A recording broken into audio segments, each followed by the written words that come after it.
잘 지내고 계시죠? 이번 시간에는 통일성을 갖춘 글쓰기 세 번째 시간으로 학습 활동 문제 확인해보고 더 읽어보기에 갈팡질팡 내 마음이 자꾸 변해요가 나오는데 이 글이 수필이라서 수필의 이론을 살펴보는 것으로 하겠습니다.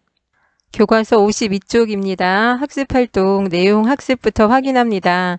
정아가 내가 만들고 싶은 로봇이라는 글을 쓴 과정을 정리해 봅시다 라고 하였는데요. 글쓰기 과정과 활동 정리하면 글쓰기 과정은 5단계로 나눠 볼 수 있는데 계획하기, 두 번째 내용 생성하기, 내용 조직하기, 표현하기, 고쳐쓰기 5단계로 나눠 볼 수 있다고 하였습니다. 선생님이 말하기 전에 먼저 쓸 수 있으면 좋겠는데요.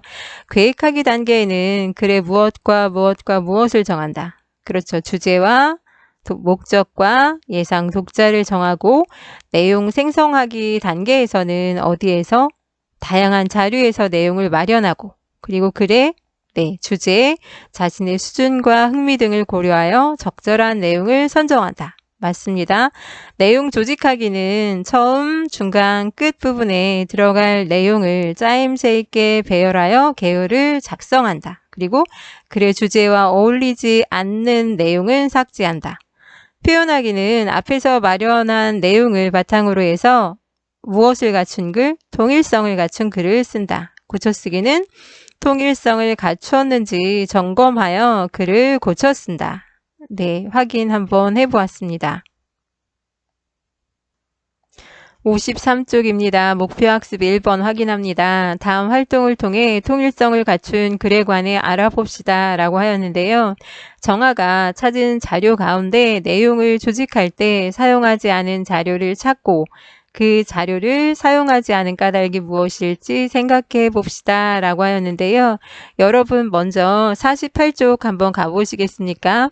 내용 생성하기 단계에서 찾은 자료가 기역부터 비읍까지 나왔고 49쪽에 내용 조직하기에 사용한 것을 보면 옆에 리을, 미음, 기역, 디귿, 니은 그래서 기역, 니은, 디귿, 리을, 미음까지는 사용하였는데 비읍을 지금 사용하지 않고 있다는 거 알 수 있습니다. 자료 비읍을 사용하지 않았다. 비읍이 인공지능의 역사, 그래서 인공지능 분야의 주요 관심사는 퍼즐과 게임, 탐색과 문제 해결, 정리 증명과 계획 등이다 라고 해서 로봇과는 관련이 없는 내용이었어요. 그래서 주제와 어울리지도 않고 인공지능의 문제에 대해서 적은 것이 글쓴이나 독자의 수준에도 맞지 않고 좀 어렵다라고 하였는데 사용하지 않은 까닭을 적는다면 주제와 자료의 내용이 어울리지 않는다. 그리고 내용이 어렵고 재미가 없다. 또 글쓴이 또는 독자의 수준과 흥미에 맞지 않는다라는 거 알 수 있습니다.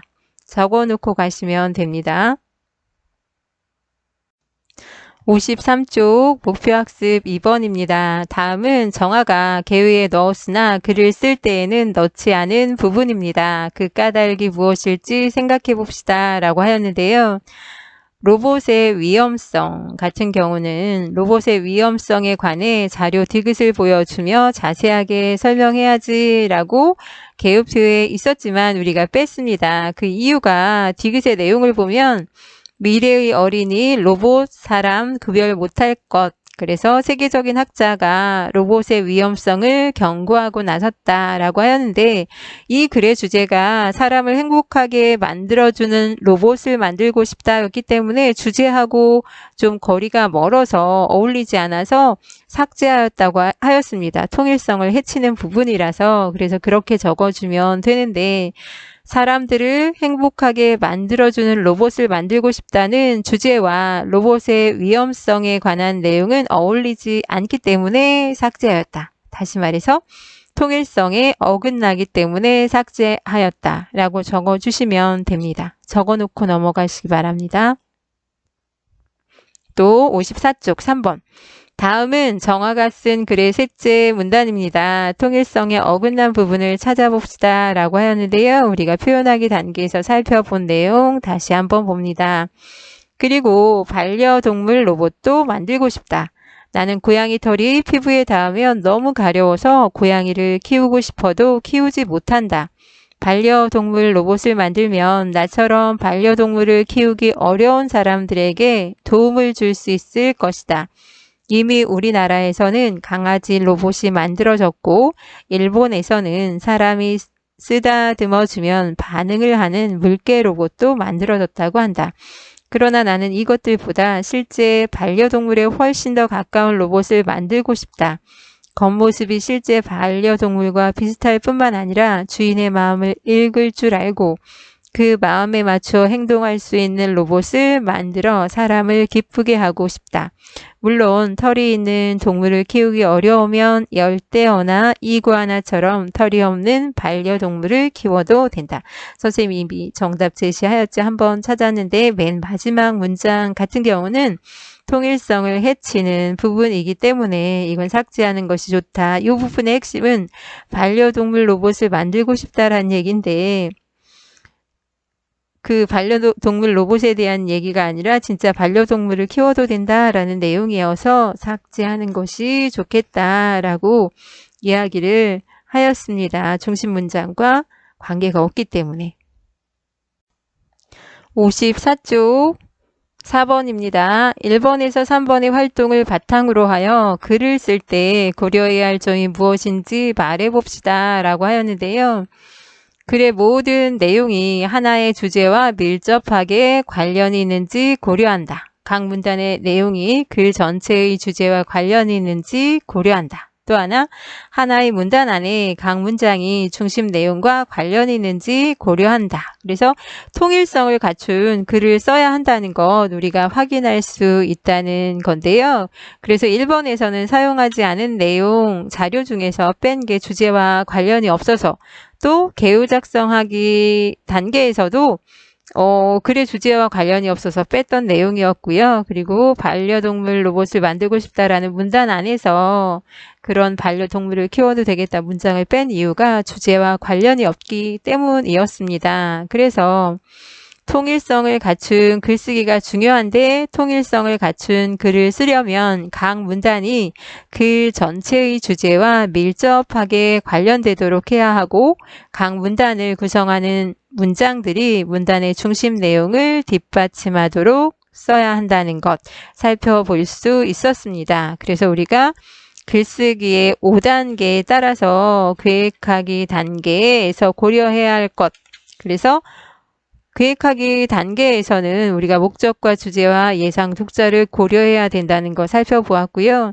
내용 생성하기 단계에서는 글의 주제나 글쓴이 또는 독자의 수준과 흥미를 고려해서 주제와 관련이 없는 것 그리고 흥미와 관련 지었을 때 너무 어울리지 않는 내용도 뺐었고 내용 조직하기 단계에서도 주제와 관련이 없는 거 뺐었습니다. 표현하기 단계에서도 마찬가지 그 단락별 중심 내용과 관련이 없는 거 삭제했고 그리고 고쳐쓰기 단계에서는 전체적인 내용을 이제 점검하면서 우리가 통일성을 해치는 글 삭제하였다는 거 확인할 수 있는데요. 이렇게 글쓰기에서는 계획하기, 내용 생성하기, 내용 조직하기, 표현하기 그리고 고쳐쓰기 5단계의 구성을 갖추고 있다는 것 확인할 수 있는데요. 우리 바로 뒤에 실제로 이제 여러분이 글을 써보라고 55쪽부터 평소에 관심을 갖고 있는 직업에 관해 통일성을 갖춘 글을 써보자 라고 해서 조건을 주었는데 이거 우리 진로 탐색 시간에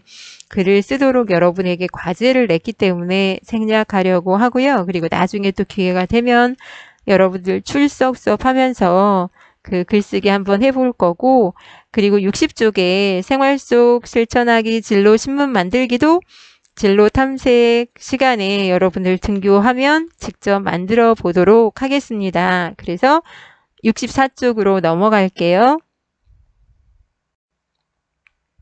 64쪽에 단원의 마무리 활동 내용이 있는데요. 정리하기 한번 확인하고 갈게요.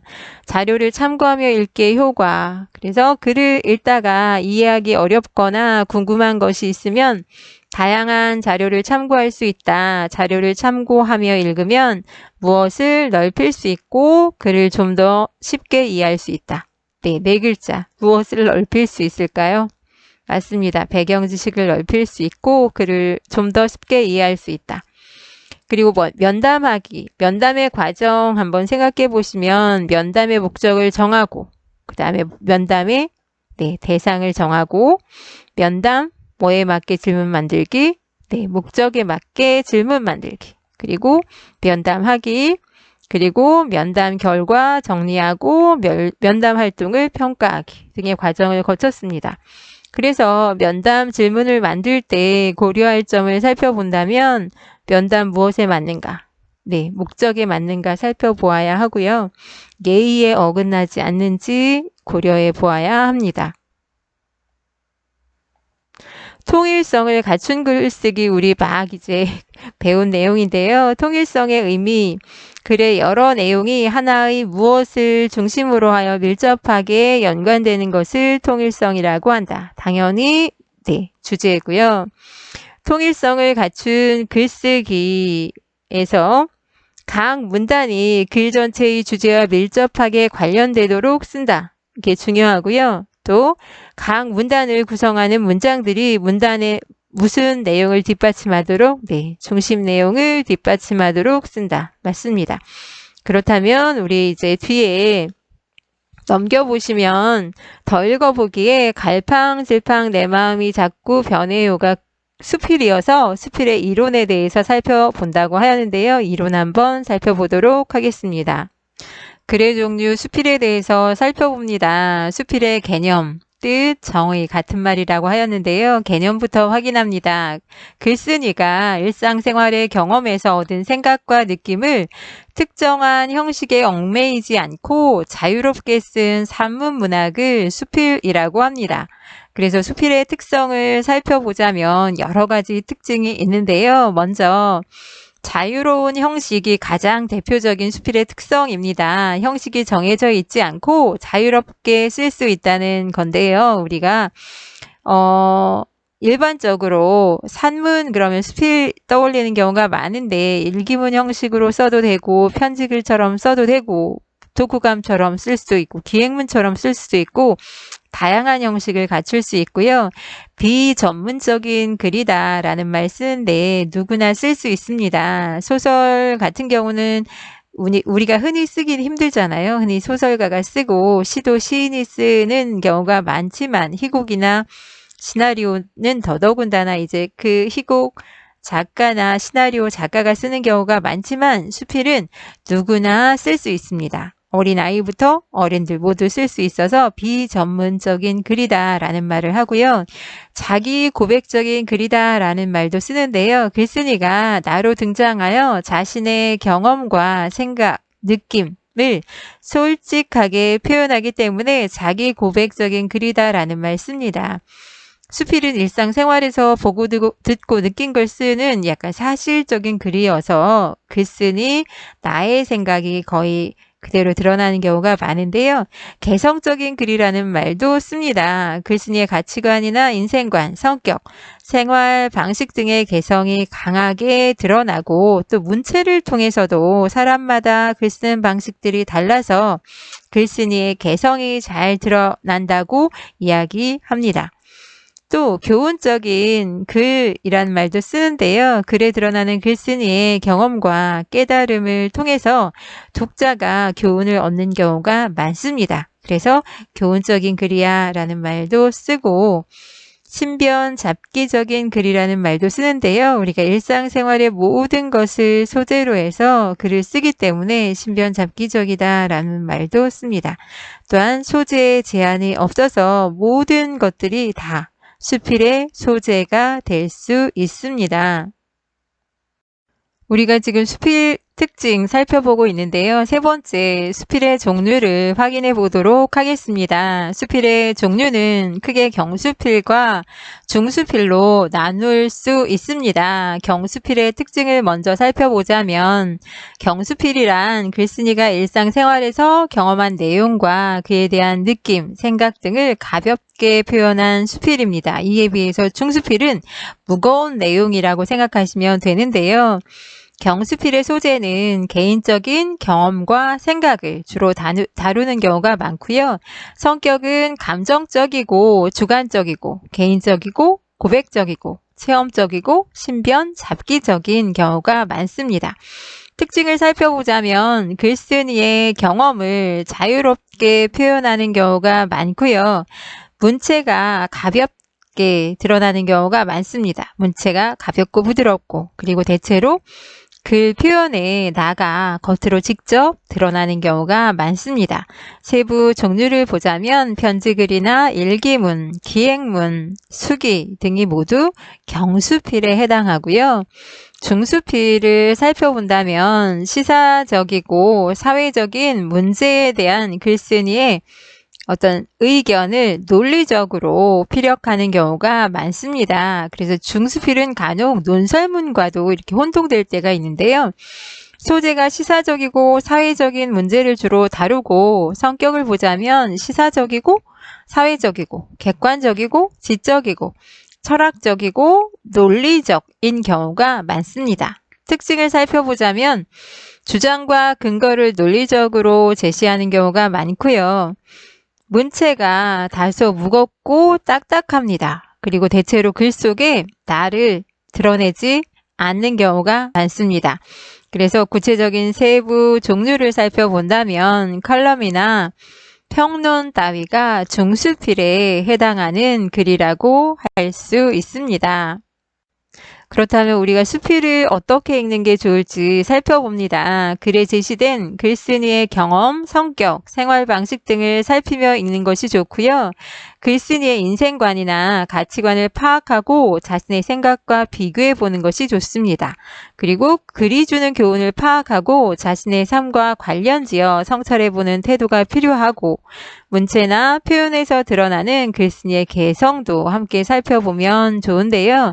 수필 읽기의 의미라고 한다면 글쓴이의 경험과 생각을 접하면서 자신의 삶에 대해서 깨달음을 얻을 수도 있고 인간과 사회에 관심을 갖고 깊이 생각해 보는 계기가 될 수도 있습니다. 또한 글쓴이의 가치관과 인생관을 자신의 것과 비교함으로써 성숙해지고 발전하는 계기로 삼을 수도 있다는 것이 수필 읽기의 의미, 효과라고 할 수 있습니다. 수필의 특성을 살펴보면서 6번째로 수필과 소설을 한번 비교하여 살펴보는 것으로 오늘은 마무리하도록 하겠습니다. 수필 같은 경우에 글 속에 드러나는 나는 사실적인 글이기 때문에 글쓴이 자신이라고 할 수 있는데요. 소설은 작가가 상상해서 꾸며 쓴 이야기가 소설이잖아요. 그래서 소설 속에 드러나는 나는 글쓴이가 창조한 허구적 인물, 다시 말해서 글쓴이 자신이 아니라는 것 알 수 있고요. 성격은 수필은 일반적으로 사실적인 데 비해서 소설은 허구적입니다. 그리고 수필의 내용은 글쓴이의 경험과 생각을 드러내는 경우가 많다면 소설은 글쓴이가 꾸며낸 이야기라는 것 알 수 있고요. 형식을 살펴보자면 수필의 형식은 자유롭다면 소설은 일정한 구성 단계가 있습니다. 그래서 일반적으로 소설은 5단계로 나누어서 발단, 전개, 위기, 절정, 결말 이렇게 5단 구성을 갖는 경우가 일반적입니다. 또한 인생관이 어떻게 드러나는지 보면 일반적으로 수필은 직접 제시되는 경우가 많고요. 소설은 허구적 이야기를 통해서 간접적으로 드러나는 경우가 많습니다. 물론 100% 다 간접적이야 라고 하지는 않고요. 일반적으로 대화나 행동을 통해서 간접적으로 드러나는 경우가 많다라고 이야기합니다. 공통점을 살펴본다면 수필과 소설 모두 산문 문학이라는 것은 공통점입니다. 줄글 형태로 글을 쓴다는 것이 공통점이고요. 두 번째는 감동과 교훈을 주는 문학 작품이라는 것이 공통점입니다. 굳이 차이를 준다면 일반적으로 수필이 조금 더 교훈적인 데 가깝고 소설은 감동을 주는 경우가 많습니다. 또한 수필과 소설은 둘 다 인간의 삶을 바탕으로 한다는 공통점이 있습니다. 차시에 구합니다. 다음 시간에는 66쪽부터 69쪽에 제시되고 있는 수필, 갈팡질팡 내 마음이 자꾸 변해요 살펴볼 텐데요. 오늘 우리가 수필의 이론도 한번 살펴보았는데 수필에 대한 거 1학기에 한번 살펴보았었습니다. 그런데 내용을 약간 달리 정리해서 제시를 해 주었기 때문에 혹시 잘 모르는 부분이 있으면 공책에 정리하시고 살펴보시면 되겠습니다. 달리 학습지는 올려주지 않습니다. 다음 시간에 뵙겠습니다.